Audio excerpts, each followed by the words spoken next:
Welcome to Modern Aikidoist Podcast. If you are new to the podcast or you come back regularly and listen, please click like and subscribe if you're watching this on YouTube. Please help by liking, subscribing, and sharing this podcast. Word of mouth is how shows like this reach more people who are interested. Clicking like is free. I sincerely appreciate your interest and support. Like playing poker, self-defense is all about reading people and their intentions. Martial arts and self-defense instructors always talk about awareness. Awareness is important, but if you don't know what you're looking for, it's difficult to build your awareness skills. In today's podcast, I want to give you some tangible things that you can use to build your awareness and perception skills. The easier they are to notice. Before I get into them, let me start by saying that each of us has a level of intuition. We are capable of detecting when someone is sad, upset, angry, agitated, happy, or confused. You don't need to do an academic study of facial microexpressions to pick up on someone's demeanor. You might call it empathy or even good perception, but being able to look at someone and get a feel for their mood or attitude is a good skill to have. This is a more tangible skill than you may think, as law enforcement personnel of all kinds use these skills and are trained in them. Salespeople and those with jobs which rely on getting cooperation and agreement also use these skills in reading people. So do poker players. From a law enforcement perspective, this is often called profiling. The term profiling has gotten a bad rap in the last decade or two because it has been used to describe simply determining whether someone looks like a criminal based on the color of their skin. True profiling goes much deeper than that and has more to do with body language and behavior than skin color. Body language is a fascinating subject. The body and the eyes will often tell the truth when words will tell you lies. Even when someone says nothing, their body language can give strong indicators of their intentions. From a self-defense standpoint, there are aspects to body language which are invaluable to know so you can recognize them when you see them. The reason I brought up intuition a moment ago is that your intuition is far more trustworthy than you probably think it is.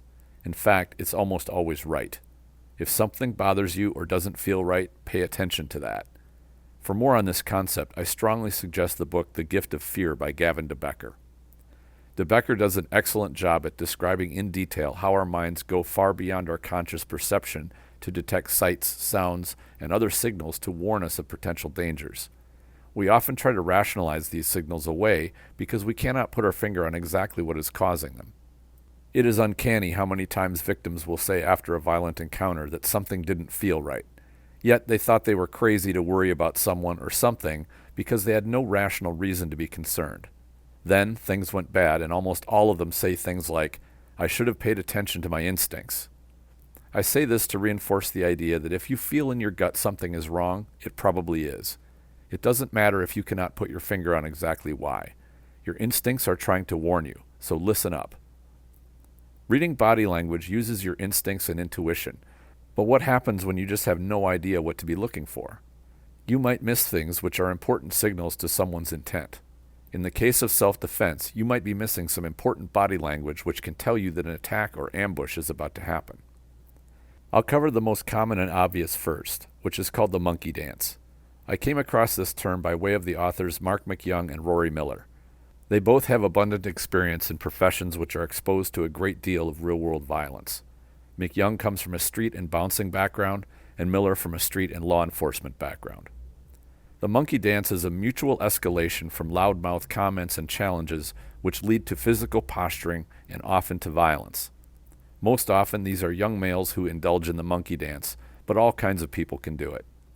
Because the monkey dance is an escalation, it usually starts small with a look or a comment. The first body language to appreciate is the look. That is, the use of the eyes. If you look at someone for a moment and then look away casually, you probably won't have a problem. You look at someone for more than a few seconds, and this can be perceived as a challenge, particularly when you look at them without blinking. This is a huge signal that they are not just looking around, but are looking at you with a raised level of attention. An unblinking stare is something that should definitely be a red flag when you see it. This is the look of a predator who is studying their prey. This kind of look will make normal people feel uncomfortable. The look I'm describing may be the first invitation which initiates the monkey dance, but the monkey dance itself has its own body language. It may start with some heated verbal exchanges, but the body language of the monkey dance involves puffing up the chest, spreading the arms out, jutting the chin out, or shifting the body from side to side. It will probably start small and the movements get bigger and more pronounced as the escalation continues. This behavior comes from the animal world. When a bear is in a physical confrontation, they stand up on their hind legs to look as big as possible. This is a display of their size. They may even roar to scare off a challenger. The monkey dance is the human equivalent, with a lot of shouting and puffing up. These are pretty obvious body language signals, and only a fool would think nothing of them. It is best to spot these things when they are smaller and more subtle. The non-blinking stare is something to look for, definitely. The next thing to watch for is when someone turns their chest to face you directly. This is a very confrontational stance. Perhaps their words are calm, which can disguise their intent. If they turn their chest to you and start to puff up a little, then they are probably taking on a confrontational attitude towards you. They may not even realize they are doing so, but that doesn't matter. As long as you spot it, you can try to change the course of the exchange and avoid escalation. The next body language to look for is when they start moving into your space, and you will notice this as they will move in uncomfortably close. By this point, major red flags should be waving in your head that this person is posing a problem. You may be so focused on what they are saying that you fail to notice the physical statements they are making by how they orient to you and move in. Regardless of what words are coming out of their mouth, pay close attention to the body language. It's very clear that they are asserting themselves physically upon you. I'm sure we've all had that person that no matter what you say, they find something to argue with you about. It's as though they want a confrontation and are determined to be at odds with you. Yes, this is verbal, but violence often begins with verbal exchanges. Some people are very skilled at painting you into a corner that no matter what you say, it will be easy for them to be offended. The old tried and true dialogue goes kind of like this. Hey buddy, are you looking at my sister? Oh no, I'm not. Well, what are you saying, my sister is ugly? You think you're too good for my sister? Well, you can see where this is likely going. This is a guy who wants a fight and is trying to start one, even if you did nothing wrong and you're not interested. This kind of argumentative person is easy to identify. There are subtle signs to look for that are less obvious that someone is getting geared up to physical violence. Before I get into those, let me say that we humans take a bit to work up into attacking someone or getting into a fight. In doing so, we give off telltale signals of the process. Bouncers and security professionals have a lot of experience spotting this. The better they can do this, the better they can intercept it before the person commits their attack. Very experienced professionals have an uncanny ability to spot people who look like a problem, where normal people would see nothing out of the ordinary. They use profiling to get an idea of what frame of mind someone is in and if they are there to have a good time and relax, or if there is trouble on the horizon. For more on this, check out episode 38, Why Self-Defense? The Dark Side of Humanity. I go more into profiling in that episode. As people start getting prepared to fight, they may clench and unclench their fists, clench and unclench their teeth, shift back and forth, or pace restlessly. Think of a tiger in a cage, pacing back and forth. They might start loosening up their neck or loosening up their shoulders by flexing them in circles. It's pretty easy to spot someone who is moving around because they are anxious or a little excited. This can be a pre-fight cue. They might start breathing in sharp breaths as well. The monkey dance is largely posturing in an attempt to make their target back down. The goal is to be big and scary, to frighten someone away from fighting. The pre-fight cues I described are when somebody is not intending to stop at posturing up, but is really ready to get into a fight. People who want to fight will avoid the monkey dance in favor of an ambush. The reason is that posturing up puts you in a very bad position if your target does decide to hit you. Think about it. Someone stands square up to you and puffs up their chest. Their arms are out wide and they may be even jutting their chin forward. This is an invitation for you to take the first shot. But look at what you would have to hit if you did decide to strike. You have a clear shot to the groin, liver, bladder, solar plexus, throat, neck, and jaw. Any of these has the potential to end a fight with one solid shot. Only a fool would give their opponent so many open targets. That is, unless they were quite sure their target would not take that first shot. Most civilized people know better than to throw the first blow, which is something that thugs will often exploit. Now I'm going to cover a more dangerous beast. That is, a predator who does not engage in the monkey dance in an attempt to impress you.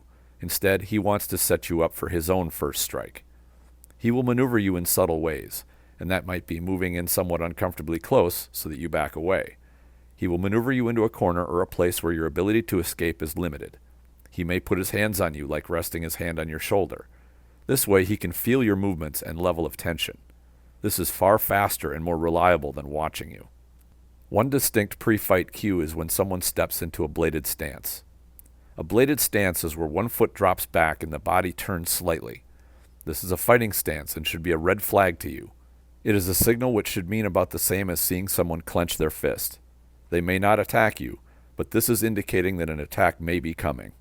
If you don't respond and move a bit, it could be lights out for you very quickly. If you move or shift to get out of the target zone and you see him adjust to it, you should realize that you are now playing a chess game of position. He is looking for a superior position to execute his attack, and when he has that position, you will have a hard time dealing with it. That maneuver game should be a major red flag to you. Realize when your ability to escape is being shut off or you are being backed into a bad position. There is no standard formula for what to do when you see that happen, but the very first thing you need to do is recognize what is happening. It's best to realize that as early as possible, before it is game over. What I am describing here are self-protection skills. These are skills of observation, awareness, strategy, negotiation, and cunning. If you do these well, you may not need your self-defense skills. Of course, we train for self-defense for when our self-protection skills fail, which they might. It's far easier to be calm and think clearly when you have the confidence that you are ready to deal with physical violence should you need to. The earlier you spot these dangers, the easier they are to apply good strategy and cunning in order to avoid. You have more options to navigate them safely. The bigger the problem gets, the easier it is to notice, but the harder it is to avoid. It's always best to solve problems when they are small, and people's body language will give you those early warning signals. What do you think? Please share your ideas in the comments if you're watching this on YouTube, or go to the Facebook group Aikido the Martial Side and post a comment. The Spirit Aikido Online program is now live. Subscribers get access to video training and mentoring to techniques and training methods I've adopted from other martial arts to make my Aikido more practical. There's a link in the description section. I invite you to check it out. I always enjoy hearing from listeners of the show, whether through comments or questions. Thank you all for sharing your interest. Enjoy your training.